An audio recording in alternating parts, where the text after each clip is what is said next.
إن الحمد لله نحمده ونستعينه ونستغفره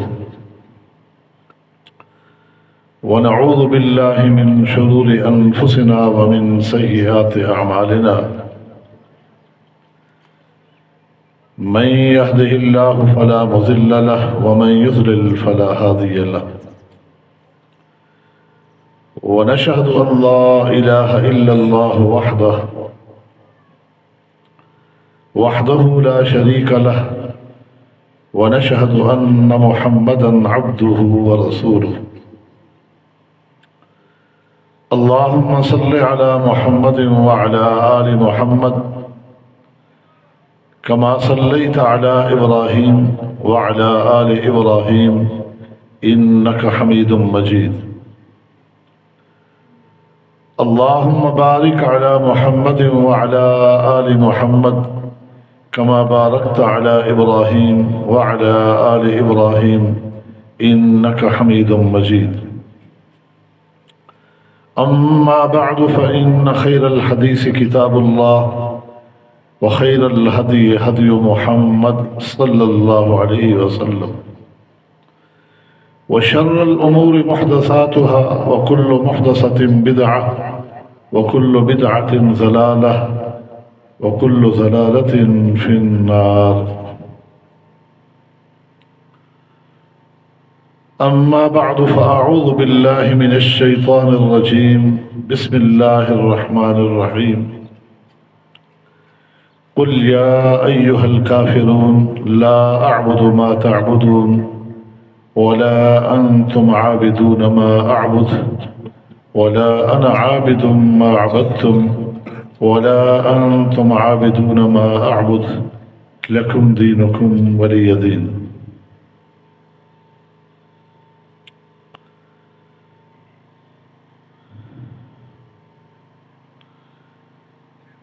حمد و ثنا اور درود و سلام کے بعد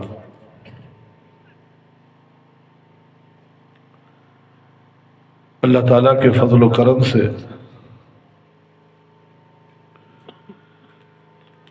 ہمارے علماء، ہمارے مبلغین قرآن و سنت کی روشنی میں مختلف عنوانات پر ہمارے سامنے بڑی مدلل اور تحقیقی گفتگو پیش کر چکے ہیں.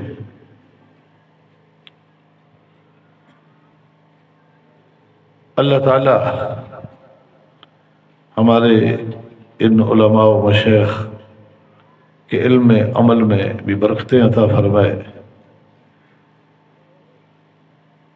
اور سننے والوں کو بھی اللہ تعالی سننے، سمجھنے، عمل کرنے کی توفیق عطا فرمائے اور ہم سب کی حاضری کو اللہ تعالیٰ اپنی بارگاہ میں قبول فرما لے.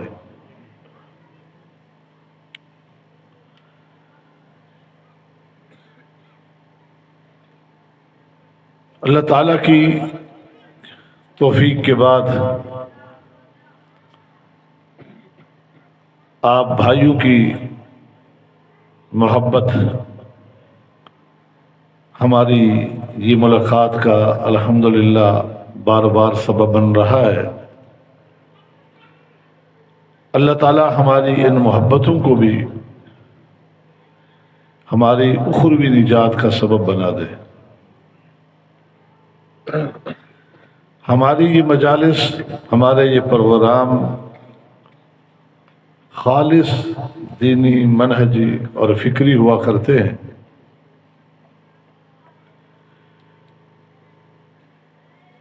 انبیاء علیہ السلام کی ہی دعوت نبیوں کے وارث آپ کے سامنے پیش کرتے ہیں. بڑی دل جمی کے ساتھ، شوق ذوق کے ساتھ، محبت کے ساتھ ان مجالس میں شرکت کو بھی لازمی کیا کریں اور ان مجالس میں دیے جانے والا سبق جو ہے وہ پلے باندھا کریں. یاد رکھا کریں، تاکہ خود عمل اور اس کے مطابق عقیدے کے ساتھ ساتھ ہم دوسروں کے سامنے بھی اس دعوت کو دلائل کے ساتھ پیش کر سکیں کہ ہماری دعوت کیا ہوتی ہے، ہم کیوں جمع ہوتے ہیں، ہم کیوں مل بیٹھتے ہیں۔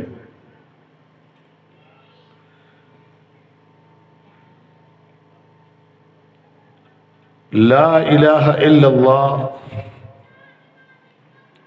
کے عنوان پر مجھے بھی کچھ گزارشات آپ کے سامنے رکھنے کو حکم ہوا ہے۔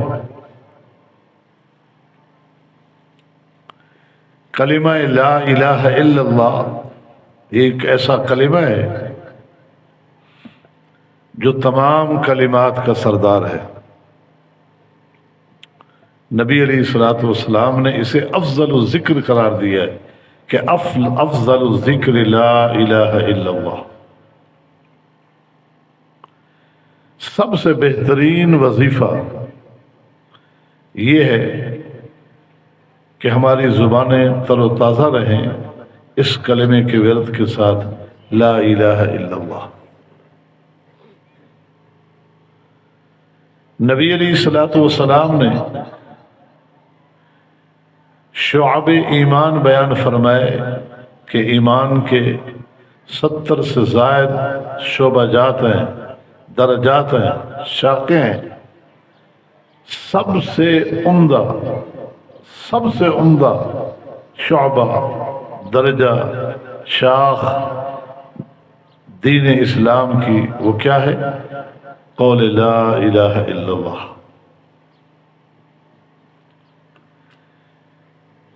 یہی کلمہ ہے لا الہ الا اللہ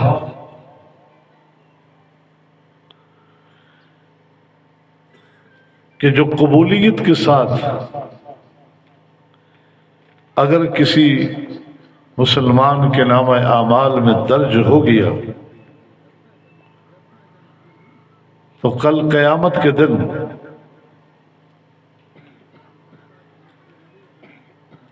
بڑے بڑے طویل و عریض، لمبے چوڑے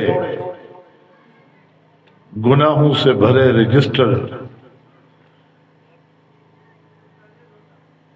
ترازو کے ایک پلڑے میں رکھے ہیں، ان سب کے مقابلے میں جو جملہ بھاری ہو جانے والا ہے وہ ہے لا الہ الا اللہ۔ یہ وہی ذکر اور وہی وظیفہ ہے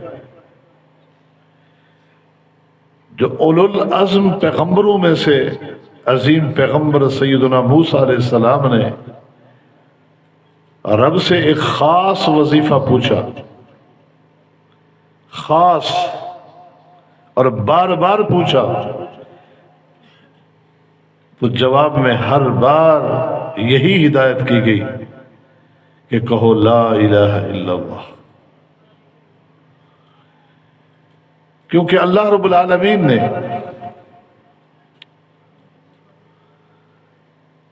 جتنے بھی انبیاء مبعوث فرمائے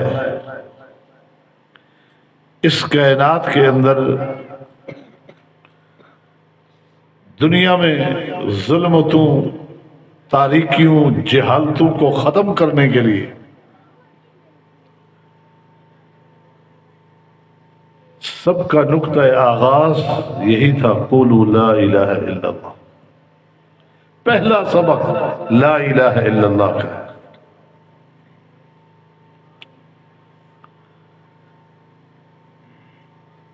یہی وہ کلمہ ہے جسے ایک شخص کی زبان سے سن لینے کے بعد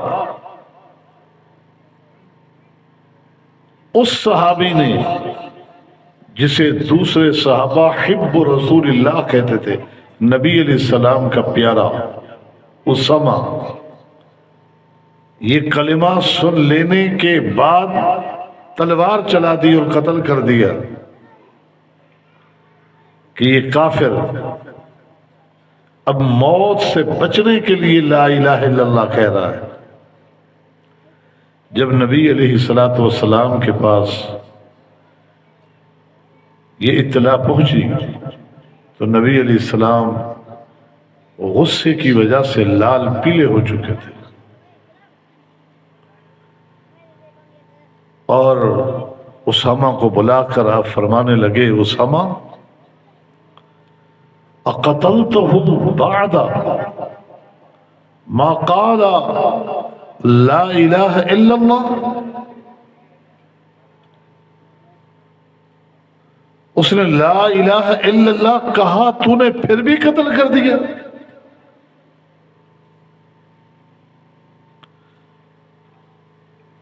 مجھے بتا، اگر کل قیامت کے دن وہ یہ لا الہ الا اللہ لے کر اللہ کے سامنے آ گیا تو کیا جواب دے گا تو؟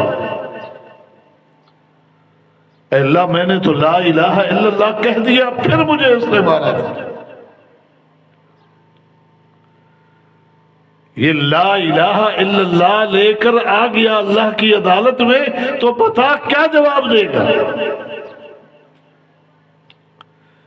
عرض کرتے ہیں اللہ کے نبی صلی اللہ علیہ وسلم وہ پکا کافر تھا، وہ ہم سے لڑ رہا تھا، بس جب اس نے دیکھا کہ میری تلوار کے وار میں آ گیا ہے تو صرف موت سے بچنے کے لیے اس نے کہا لا الہ الا اللہ۔ اللہ کے پیغمبر نے فرمایا، کیا تو نے اس کا دل چیر کے دیکھا تھا کہ وہ صرف موت سے بچنے کے لیے کہہ رہا ہے لا الہ الا اللہ؟ دل چیر کے دیکھا تھا تو نے؟ یہ ہے کلمہ لا الہ الا اللہ۔ اس کلمہ لا الہ الا اللہ کے بارے میں سب سے پہلا جو حق بنتا ہے، سب سے پہلا جو ہمارے لیے درس بنتا ہے وہ یہ ہے کہ فَاعْلَمْ أَنَّهُ لَا إِلَهَ إِلَّا اللَّهِ، کہ ہم لا الہ الا اللہ کو سمجھے تو صحیح، یہ اتنی بڑی طاقت یہ ہے کیا؟ یہ ہے کیا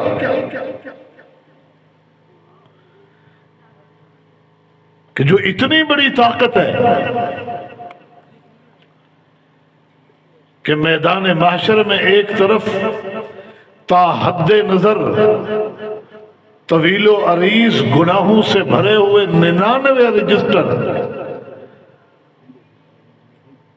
ترازو کے ایک پلڑے میں رکھے جا رہے ہیں، اور دوسری طرف ایک بیتاکا، ایک کارڈ، ایک پرچی جس پہ لکھا ہے لا الہ الا اللہ، کہ اس نے سچے دل سے اس کا اقرار کر لیا تھا۔ وہ کلمہ لا الہ الا اللہ ان بھاری بھرکن رجسٹروں سے بھاری ہو جاتا ہے۔ اتنی بڑی طاقت یہ ہے کیا کہ کفر و اسلام میں تفریق ہو جائے۔ امرت ان اقاتل الناس حتی یشہدوا لا الہ الا اللہ، کہ نبی کائنات صلی اللہ علیہ وسلم فرمائے، مجھے حکم ہوا ہے کہ ان لوگوں سے لڑتے رہو، جہاد جاری رکھو جب تک یہ لا الہ الا اللہ کی گواہی نہ دے۔ جب لا الہ الا اللہ کی یہ گواہی دے دیں، اب ان کے مالوں کی حفاظت بھی تمہارے ذمے، ان کی جانوں کی حفاظت بھی تمہارے ذمے، ان کی عزتوں کی حفاظت بھی تمہارے۔ یہ کلمہ لا الہ الا اللہ فاعلم، اس کو سمجھو کہ یہ ہے کیا لا الہ الا اللہ۔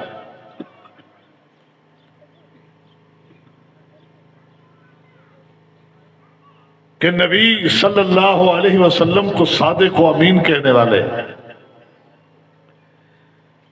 بچے نوجوان تو نوجوان، بوڑھے بھی اللہ کے پیغمبر کا احترام کرتے تھے سرزمین مکہ میں آپ کی بعثت سے قبل۔ آپ کو امین و صادق کے لقب سے پکارتے تھے، آپ کی ہر بات کو تسلیم کرتے تھے، لیکن جب صفا پہاڑی پہ لوگوں کو جمع کر کے آپ نے کہا قولوا لا الہ الا اللہ، تو وہی صادق و امین کہنے والے آپ سے لڑنے کے لیے کیوں تیار ہو گئے؟ کہ یہ کون سا جملہ تھا کہ لا الہ الا اللہ؟ دشمن بن گئے، مخالف بن گئے۔ آپ کی پیدائش پہ خوشی منانے والا ابو لہب پتھر ہاتھ میں لے کے اللہ کے نبی کو پتھر بھی مارتا ہے اور کہتا ہے تبا لک یا محمد الہذا جمعتنا، اس لیے بلایا تھا۔ یہ کلمہ لا الہ الا اللہ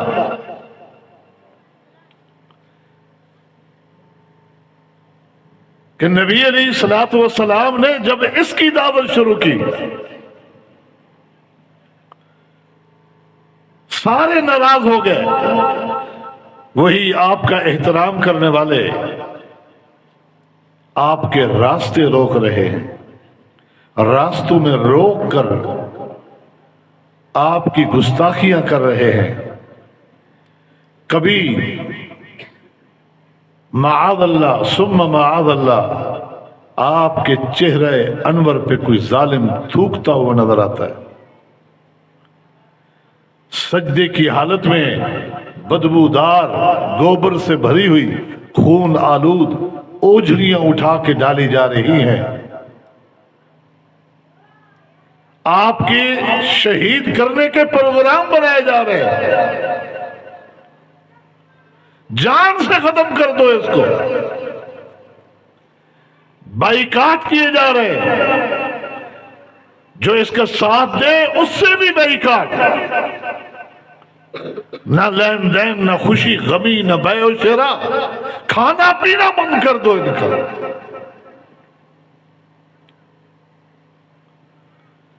یہ کب؟ جب آپ نے لا الہ الا اللہ کی دعوت دینا شروع کی کہ کہو لا الہ الا اللہ۔ طائف میں گئے، طائف والوں سے بڑی امیدیں تھی،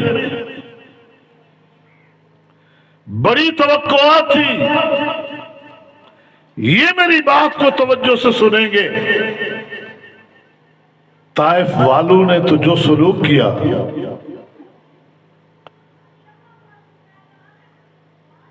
نبی علیہ الصلوۃ والسلام پر وہ مظالم ڈھائے کہ آپ کے خون آلود جسم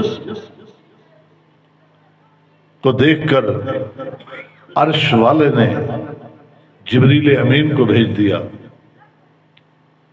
کہ جاؤ میرے نبی سے کہو کہ میں ابھی ملک الجبال کو بھیج رہا ہوں، اس فرشتے کو جو دنیا کے سارے پہاڑوں پہ تعینات ہے، اس کا آرڈر چلتا ہے، آپ جو کچھ کہیں آج وہی ہو۔ اتنے میں سلام کہا ملک الجبال نے اور کہا کہ آپ نے جو دعوت پیش کی آپ کے رب نے سن لی، اور جو کچھ آگے آپ کو جواب ملا وہ بھی آپ کے رب نے سن بھی لیا، دیکھ بھی لیا۔ اب مجھے بھیجا ہے، میری ڈیوٹی ان سارے پہاڑوں پر ہے۔ آج اگر آپ حکم دیں تو 2 بڑے پہاڑوں کو ملا کر ان بستی والوں کو پیس کے رکھ دوں۔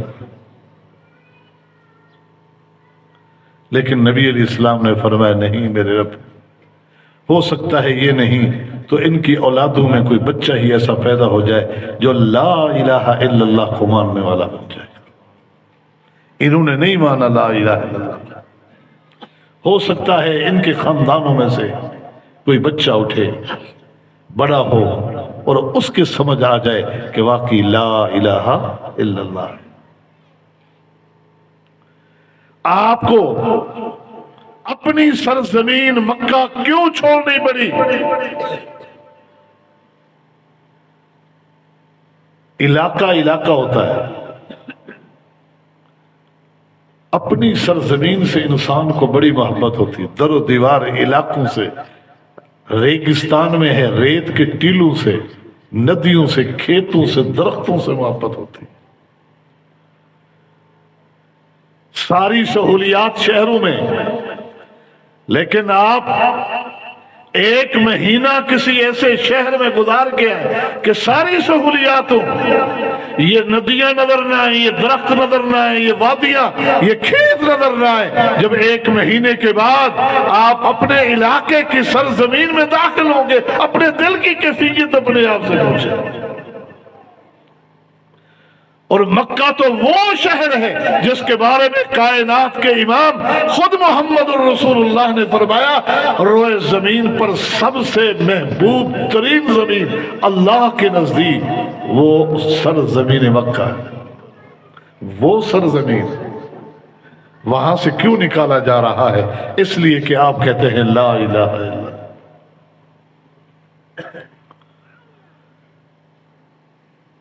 مقام حضورا پہ پہنچ کے پلٹ کے دیکھا بھی اللہ کے پیغمبر نے، آنسوں سے بھری آنکھوں سے پلٹ کے مکہ کی طرف دیکھا، کہا مکہ واقعی تو اللہ تعالیٰ کی سب سے محبوب اور پیاری اور بہتر زمین ہے، تجھے چھوڑ کے جانے کو جی نہیں چاہتا، لیکن کیا کروں، یہاں کے رہنے والوں نے تجھے چھوڑ کے جانے پر مجبور کر دیا۔ کیوں چھوڑ کے جا رہے ہیں؟ وہاں جانے کے بعد پیچھا نہیں چھوڑا، جنگیں مسلط کی گئی، بدر کا معرکہ کیوں پیش آیا، احد کا معرکہ کیوں پیش آیا؟ میدان احد میں کتنے نبی علیہ السلام کے پیارے صحابہ جام شہادت نوش فرما جاتے ہیں، کتنی بڑی تعداد میں صحابہ زخمی ہو جاتے ہیں، اور روئے زمین نے، اس آسمان نے کائنات کی سب سے افضل ترین ہستی کے چہرے انور سے بہتا ہوا خون بھی اس دن دیکھا تھا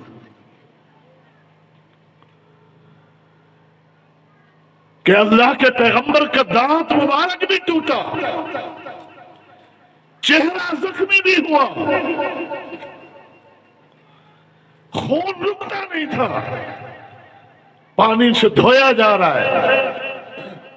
آخر کار چٹائی جلائی گئی، راکھ بنا کر زخم بھرا گیا تو جا کے خون تھما۔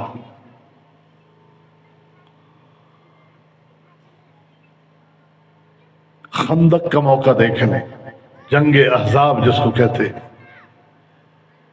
یہ جنگیں کیوں مسلط کی گئی؟ آپ نے کیا بگاڑا تھا اس قوم کا؟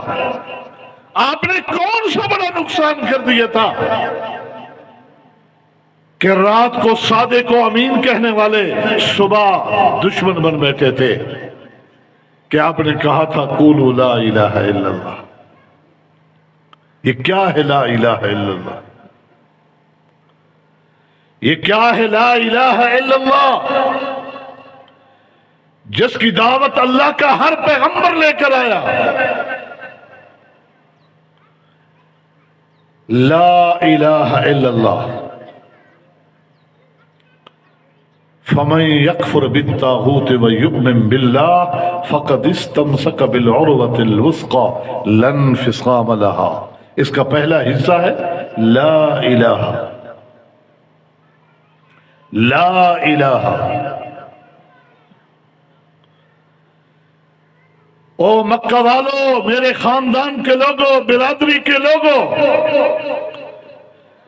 قبیلے کے ایک ایک شاخ کا نام لے کر بتایا، اے بنی ہاشم، اے بنی عبد المطلب، اے بنی کعب، اے بنی لوئی، اے بنی عبد مناف، انقذوا انفسکم من النار فانی لا اغنی عنکم من اللہ شیئا۔ تم جو کچھ کر رہے ہو، تم آگ کا ایندھن بن رہے ہو۔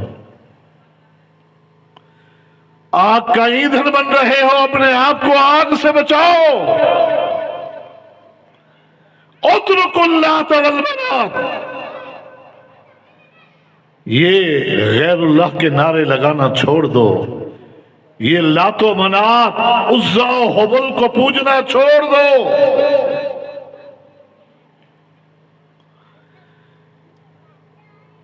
یہ حرم مکی میں، خانہ خدا میں تم نے 360 بت جو سجا رکھے، اس سے تائب ہو جاؤ اور ان کا خاتمہ کر لو۔ یہ کچھ بھی نہیں ہے الا اللہ۔ ہماری ہر طرح کی عبادت کا مستحق صرف ایک اللہ ہے، صرف ایک اللہ ہے۔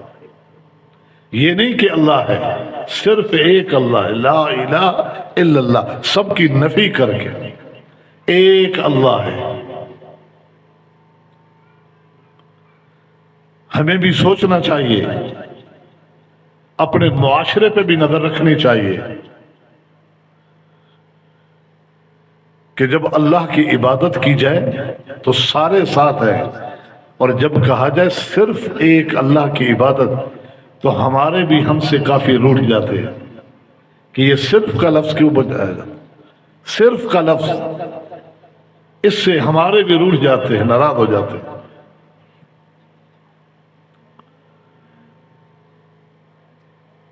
وہ بھی ادھر ادھر دیکھتے ہیں، لا الہ الا اللہ کے مفہوم کو نہیں سمجھا۔ لا الہ الا اللہ کا مطلب یہی ہوتا کہ اللہ کی عبادت کرو، اس کے علاوہ جو کچھ بھی کرتے رہو، جس کی بھی چاہو کرو، لیکن اللہ کی عبادت کرو۔ تو مکہ کے کسی ایک مشرک کو بھی اختلاف نبی سے نہ ہوتا، اس بات کے تو وہ قائل تھے، اس بات کے تو وہ قائل تھے، اپنے آپ کو دین ابراہیم پر مانتے تھے، حنیفی کہلاتے تھے، نمازیں بھی پڑھتے تھے، حج بیت اللہ بھی اور روزہ بھی رکھتے تھے، لبیک اللہم لبیک کی صدائیں بھی بلند کرتے تھے، لبیک اللہم لبیک لبیک لا شریک لک لبیک، یہ کہتے تھے۔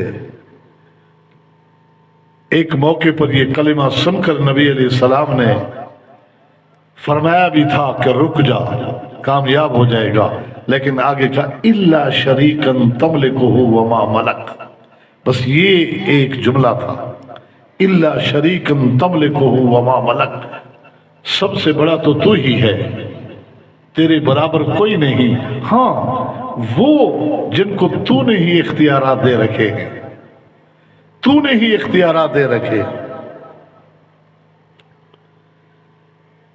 وہ یہ نہیں کہتے تھے یہ لات و منات، یہ عزا، یہ حبل، یہ فلس، یہ ذوالخنسہ، یا اس کے علاوہ اطراف میں سجائے ہوئے بت، یا 360 وہ بت جو حرم میں تھے، انہیں معبود بذات ہی نہیں مانتے تھے، کہتے تھے وہ ہے، لیکن ان کو بھی اسی نے کچھ اختیارات دے رکھے ہیں، ان کو بھی اسی نے کچھ اختیارات دے رکھے ہیں۔ ان کے بارے میں کلمہ لا الہ الا اللہ کا عملی ترجمہ نبی علیہ السلام نے فتح مکہ فرما کر پھر عملی ترجمہ سکھایا تھا۔ اس سے پہلے کہا تھا قولوا لا الہ الا اللہ، کہو، اور وہ سمجھتے تھے کہ اس کہنے کا مطلب کیا ہوگا۔ ٹھیک ہے اللہ کے پیغمبر آج تمہاری یہ سرزمین میں کمزور ہے، تنہا ہے، عملی طور پر تمہیں لا الہ الا اللہ کا مفہوم نہیں سکھا سکتے، نہیں دکھا سکتے، نہیں بتا سکتے، لیکن وہ وقت آنے والا ہے جب نبی علیہ السلام نے مکہ کو فتح فرمایا، توحید کا جھنڈا جب لہرا دیا گیا سرزمین مکہ میں،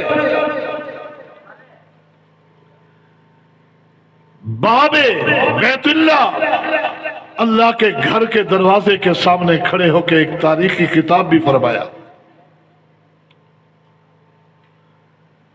جس خطاب میں آپ کے حاضرین صرف مسلمان نہیں تھے، غیر مسلم بھی تھے، کفار بھی گردنیں جھکائے بیٹھے تھے، اور آپ پوچھ رہے تھے آج مجھ سے کیا توقع ہے تمہیں، آج کیا امیدیں وابستہ رکھے ہوئے ہو مجھ سے؟ جو کچھ انہوں نے محمد کے ساتھ کیا تھا وہ سب کچھ سامنے تھا، نظر تو آ رہا تھا کہ ہم نے کیا کیا ہے، وہ صلہ کیا ہونا چاہیے سمجھتے تھے، بدلہ کیا ہونا چاہیے، لیکن جھکی نظریں، شرمندہ نگاہیں، کہتے ہیں تو بھی مہربان ہے، تیرا باپ بھی مہربان تھا، تجھ سے امید ہے تو مہربانی کرے گا۔ فرمایا جاؤ، میں آج وہی کہتا ہوں جو میرے بھائی یوسف نے اپنے بھائیوں کے لیے کہا تھا، لا تثریب علیکم اليوم، میں نے تمہیں معاف کیا اور کوئی میں تمہیں پچھلا جو تم نے میرے ساتھ کیا اس کا تانا بھی نہیں دوں گا۔ توحید کا پرچم لہرانے کے بعد فرمایا علی ادھر آؤ، خالد بن ولید ادھر آؤ، عمرو بن عاص ادھر آؤ، مغیرہ بن شعبہ ادھر آؤ۔ کئی صحابہ کے دستے بنائے، فرمایا خالد ان 30 مجاہدوں کو لے کے جاؤ اور عزا نامی بت کا خاتمہ کر کے آؤ، جس کو یہ لوگ مشکل کشا اور حاجت روا سمجھتے تھے، الہ بذات ہی تو نہیں سمجھتے تھے، لیکن اللہ کے دیے ہوئے اختیارات اس میں بھی ہیں، سجدہ ہے تو اسی کے لیے لیکن اس کو بھی ہے، اس کے سامنے بھی ہاتھ جوڑ کے کھڑے ہو سکتے ہیں، اس سے بھی مرادیں اس کے سامنے بھی رکھی جا سکتی ہیں، حاجات یہ بھی پوری کر سکتا ہے۔ جاؤ خالد جاؤ، عزا کو ختم کر کے آؤ۔ جب عزا نامی بت درختوں کے ایک جھنڈ میں نصب کیا ہوا، اطراف میں 4 دیواری، بنو ثقیف کے لوگ دوڑتے ہوئے آئے، تمہیں رب کا واسطہ دے کر کہتے ہیں کہ صرف 3 سال کی مہلت دے دو۔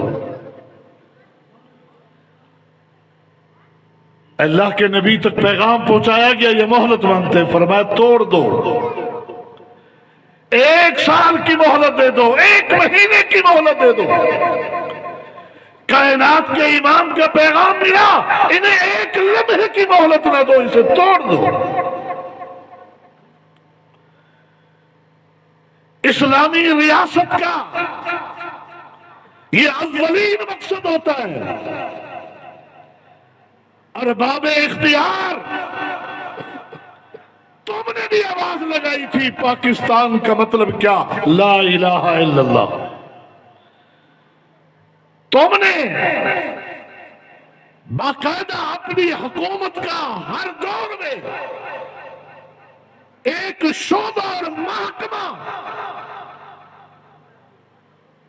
ایسا بنایا جن کی ڈیوٹیاں صرف ان جگہوں کا تحفظ ہے جہاں غیر اللہ کی پوجا کی جاتی ہے، اللہ کو چھوڑ کر کے لوگ جہاں سجدے کرتے ہیں، مرادیں جا کے پوری کرتے ہیں، نظریں نیازیں کرتے ہیں، وہاں جا کے سجدے کرتے ہیں، طواف کرتے ہیں، ان کی ساری سیکورٹیاں تمہاری وہاں لگی ان کے تحفظ کے لیے، ان کی آبیاری کے لیے۔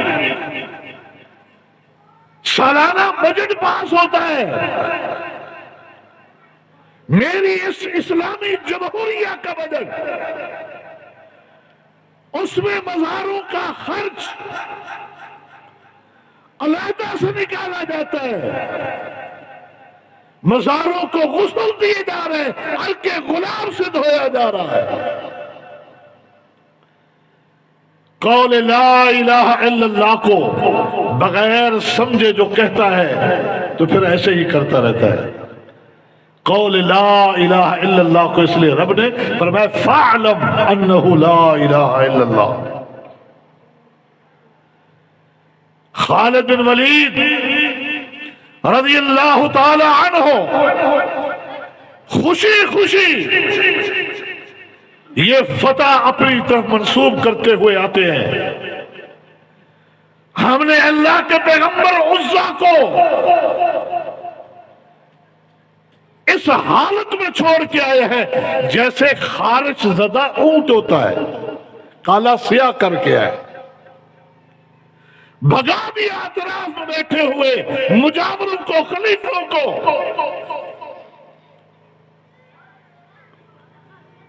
چیختی ہوئی پورے اس قبیلے کی جن کا بت تھا، عورتیں اپنے گھروں سے باہر نکل آئیں، یبکینا حسرن، ان کے کپڑے ٹخنوں سے، گھٹنوں سے اٹھے ہوئے تھے اور رو رہی تھی، شور کر رہی تھی کہ ہمارے عزا کو کچھ نہ کہو، ہمارے عزا کو کچھ نہ کہو۔ اللہ کے پیغمبر ہمیں ترس نہیں آیا، ہم اس کو شکست دے کے آگئے۔ ان کو فرمایا حل رأیت شیئا، وہاں کچھ دیکھا بھی تھا؟ نہیں۔ کہا نہیں، ابھی تم نے عزا کو ختم نہیں کیا، جاؤ پھر جاؤ، ابھی تم نے عزا کو ختم نہیں کیا، دوبارہ سے جاؤ۔ دوبارہ جب حملہ آور ہوتے ہیں اور اس عزا نامی بت کے ٹکڑے کرنے لگتے ہیں تو ایک ننگی برہنہ عورت، انتہائی ڈرونی شکل، بکھرے ہوئے بال اور ہاتھ اپنے چہرے پہ مارتی ہوئی، چیختی ہوئی باہر نکلی، شور کرتی ہوئی باہر نکلی۔ سیدنا خالد بن ولید نے ماری تلوار، دو ٹکڑے کیے اور واپس آئے۔ اللہ کے پیغمبر اب ہم فتح پا کے آئے ہیں۔ کہا حل رأیت شیئا، کچھ دیکھا تھا؟ جی ہاں، اس طرح ایک برہنہ ننگی عورت، بکھرے ہوئے بال، ڈرونی شکل، دھاڑے مارتی ہوئی، چیختی ہوئی، اپنے دونوں ہاتھوں سے پیٹتی ہوئی باہر ہماری طرف بڑھی ہے۔ میں نے اس کے دو ٹکڑے کیا۔ کہا خالد شاباش، یہی وہ عزا تھی، یہی وہ شیطانہ تھی جو وہاں رہتی تھی اور لوگ کہتے تھے ہمیں نظر بھی آتا ہے عزا، نظر بھی آتی ہے، مدد بھی کرتی ہے، یہ بھی ہوتا ہے، وہ ہوتا ہے۔ ایسی جگہوں پر شیطان ہوتے ہیں جو ان لوگوں کو نظر آتے ہیں اور یہ سمجھتے ہیں کہ شاید وہی ہے۔ یہی تھی عزا، یہی تھی عزا۔ عمرو بن عاص اور مغیرہ بن شعبہ رضی اللہ تعالی عنہ کو منات نامی بت کو ڈھانے کے لیے بھیجا، علی رضی اللہ تعالی عنہ کو مصریوں کے فلس کے لیے بھی بھیجا، اور حبل کو بھی توڑا انہوں نے، بلکہ انہیں تو کہا علی جاؤ، علی جاؤ، یہ فوجیوں کا دستہ لے کے جاؤ، تمہاری ڈیوٹی یہ ہے جو بھی بت نظر آئے، مجسمہ نظر آئے، مورتی نظر آئے، اس کے ٹکڑے کر ڈالو، جو پکی قبر، اٹھی ہوئی قبر نظر آئے اسے زمین کے برابر کر دو، کیونکہ اسلامی جھنڈا لہرا گیا ہے۔ آج اسلامی قانون مکہ میں نافذ ہو رہا ہے، آج اسلامی قانون کے نفاذ ہے، نفاذ لا الہ الا اللہ سے کر رہے ہیں ہم نے۔ جریر بن عبداللہ بجلی کو بلایا، جریر ادھر آؤ۔ یہ ذوالخلصہ جو ہے اس کے ماننے والے بڑے مضبوط ہیں، بہت مضبوط ہے، وہ تم سے لڑ بھی سکتے ہیں، بھیڑ بھی سکتے ہیں۔ 150 افراد پر مشتمل ان کو قافلہ دیا کہ جاؤ آگ لگا کے آ جاؤ۔ ذوالخلصہ نامی بت کو آگ لگا کے آ جاؤ۔ جریر کہتے ہیں اللہ کے پیغمبر بیمار ہوں، سواری پہ بیٹھ نہیں سکتا، نبی علیہ السلام نے سینے پہ ہاتھ مارا، سینے پہ ہاتھ مارا، ثابت قدمی کی دعا کی اور کہا اللہم اجعلہ ہادیا مہدیا، اللہ اس کو ثابت قدمی بھی دے، سواری پہ بیٹھ بھی جائے صحیح طریقے سے جم کے ٹک کے، اللہ اسے ہادی بنا دے، اسے مہدی بنا دے۔ کہا جاؤ، 150 افراد لے کر گئے، ذوالخلصہ نامی بت جس کے بارے میں نبی علیہ السلام نے فرمایا لوگوں قیامت کے قیام سے پہلے قیامت اس وقت قائم نہیں ہوگی جب تک کہ پھر سے قبیلہ دوس کی عورتیں مجھے دکھائی گئی ہیں کہ ذوالخلصہ کے گرد طواف کرتی ہوئی نظر آ رہی تھی۔ ان بتان کو کہ غیر اللہ کی پوجا کے یہ مراکز اور خود بنفس نفیس بیت اللہ میں داخل ہو کر بیت اللہ میں رکھے ہوئے بت اللہ کے پیغمبر توڑ بھی رہے ہیں اور فرما رہے ہیں قل جاء الحق وزهق الباطل ان الباطل کان زہوقا، جاء الحق وزهق الباطل ان الباطل کان زہوقا۔ جب حق آتا ہے تو پھر بت پرستی کا تصور کہاں سے؟ حق آ گیا، لا الہ الا اللہ کا مقصد یہ تو نہیں ہے کہ ہم لا الہ الا اللہ بھی کہیں اور غیر اللہ کے سامنے اپنی فریادیں بھی رکھیں، مزاروں کو آباد بھی رکھیں۔ یہ ہم اولیاء اللہ کی گستاخی نہیں کرتے، جو اللہ کے سچے ولی تھے ان میں سے کسی نے یہ نہیں کہا، اور نہ ہی اپنی زندگی میں انہوں نے کسی مر جانے والے بزرگ یا کسی نبی کی قبر پہ ڈیرا لگایا ہو، بتائیں۔ انہوں نے یہ سب کچھ نہ کیا، وہ ولی بنے، تم نے اس کے راستے، ان کے راستے کو اختیار کرنا تھا، ان کے راستے کو اختیار نہیں کیا، بلکہ انہی شیطان نے یہی خیال ڈالا کہ بس انہی کی پوجا پہ لگ جاؤ، کامیاب ہو جاؤ گے۔ آج ہماری اس ریاست میں، مملکت میں ہزاروں کی تعداد میں ایسے مراکز موجود ہیں جہاں سری کفر ہوتا ہے، کھلا شرک ہوتا ہے۔ یہ کس کی ذمہ داری ہے؟ کر لیں، اپنے اپنے آقاؤں کو خوش کر لیں ہمارے ارباب اقتدار، دنیا گزر جائے گی۔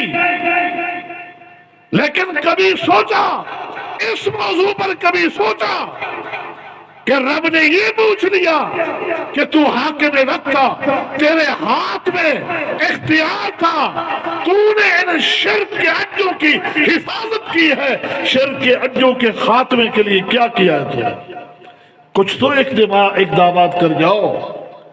او اللہ کو ماننے والوں، لا الہ الا اللہ کا ورد کرنے والوں،